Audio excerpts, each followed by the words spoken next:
Hi friends, ഇന്ന് നമ്മളിവിടെ ഉണ്ടാക്കാൻ പോകുന്നത് ഒരു ഇൻസ്റ്റൻറ്റ് ചിക്കൻ ഫ്രൈ ആണ്. വളരെ എളുപ്പത്തിൽ നമുക്കിത് ഉണ്ടാക്കാൻ പറ്റും, വളരെ ടേസ്റ്റിയുമാണ്. എല്ലാ കൂട്ടുകാരും വീഡിയോ ലൈക്ക് ചെയ്യും, ഷെയർ ചെയ്യും, സബ്സ്ക്രൈബ് ചെയ്യുകയും ചെയ്ത് കാണണേ. അങ്ങനെ എന്നെ സപ്പോർട്ട് ചെയ്യണേ. എന്നാൽ നമുക്ക് വീഡിയോയിലോട്ട് പോയാലോ? അതിനുവേണ്ടി ഞാനിവിടെ എടുത്തിരിക്കുന്നത് 1/2 കിലോ ബോൺലെസ് ചിക്കനാണ്. ഇത് ഞാൻ അരമണിക്കൂർ ഉപ്പുവെള്ളത്തിലിട്ട് വെച്ചതാണ്. അങ്ങനെയാകുമ്പോൾ ഇത് വളരെ സോഫ്റ്റ് ആകും. എന്നിട്ട് ഞാൻ കഴുകിയെടുത്തതാണ്. പിന്നെ വേണ്ടത് 2 സ്പൂൺ കോൺഫ്ലോറാണ്, ആവശ്യത്തിന് ഉപ്പ്, ഒരു മുട്ട, 1 spoon red chilli sauce, 1 spoon soya sauce, 1 spoon ginger garlic paste, 1 spoon വിനാഗിരി. ചിക്കനിലോട്ട് നമുക്ക് മുട്ട പൊട്ടിച്ചൊഴിക്കാം, ചില്ലി സോസ് ഒഴിക്കാം,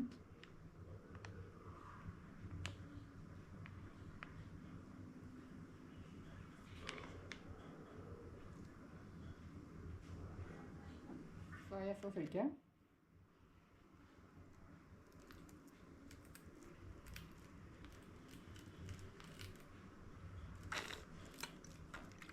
ജിഞ്ചർ ഗാർലിക് പേസ്റ്റ് ചേർക്കാം, നമുക്ക് കോൺഫ്ലോർ ചേർക്കാം, വിനാഗിരി ചേർക്കാം,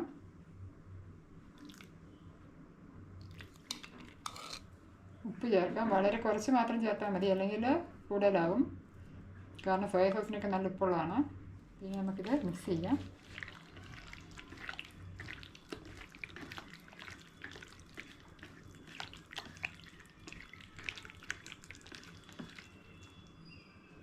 ഇതെല്ലാം മിക്സ് ചെയ്തതിന് ശേഷം ആവശ്യമുണ്ടെങ്കിൽ മാത്രം വെള്ളം ചേർത്താൽ മതി കേട്ടോ, അല്ലെങ്കിൽ വെള്ളം ചേർക്കണ്ട. അതിൽ ഞാൻ എണ്ണ ഒഴിച്ച് ചൂടാക്കാൻ വെച്ചു. എണ്ണ ചൂടായിട്ടുണ്ട്. ഇപ്പം വളരെ ചെറുതായി മുറിച്ച ചിക്കൻ കഷ്ണങ്ങളാണ്. നമുക്കിത് ഇതിനകത്തോട്ടിടാം. എന്നിട്ട് മീഡിയം ഫ്ലെയിമിൽ വെച്ചിട്ട് നമുക്കിത് ഫ്രൈ ചെയ്തെടുക്കാം. ഒത്തിരി ഫ്രൈ ആവേണ്ട കാര്യമില്ല, വെന്താൽ മതി, അല്ലെങ്കിൽ ഇത് ഹാർഡായിപ്പോകും.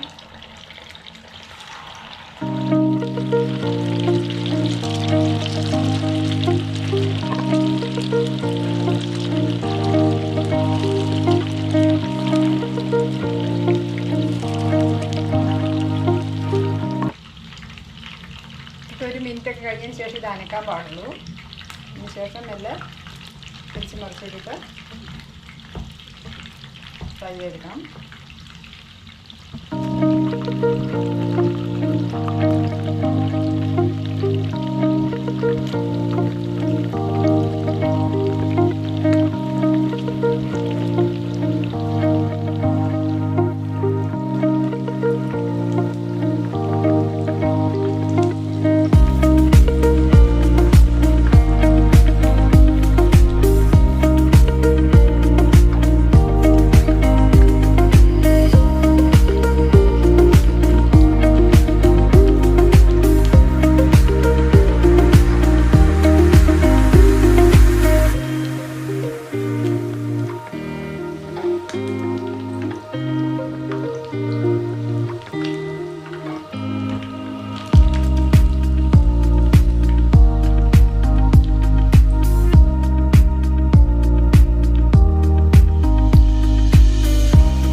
റെഡിയായി വന്നിട്ടുണ്ട്. നമുക്കിത് കോരാം.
അപ്പോൾ നമ്മൾ ചിക്കനൊക്കെ ഫ്രൈ ചെയ്ത് കഴിഞ്ഞു. നല്ല അടിപൊളി ടേസ്റ്റാണ്. ഇത് നമുക്ക് ചോറിൻ്റെ കൂടെയോ ബിരിയാണിയുടെ കൂടെയോ അല്ലെങ്കിൽ ഈവനിങ് സ്നാക്സ് ആയിട്ട് ചായയുടെ കൂടെയൊക്കെ കഴിക്കാൻ പറ്റും. നല്ല ടേസ്റ്റാണ്. അപ്പോൾ എല്ലാ കൂട്ടുകാരും ഇത് ട്രൈ ഔട്ട് ചെയ്ത് നോക്കണം. അപ്പോൾ ഇനി അടുത്തൊരു അടിപൊളി വീഡിയോ നമുക്ക് കാണാം. Okay, bye. Thank U.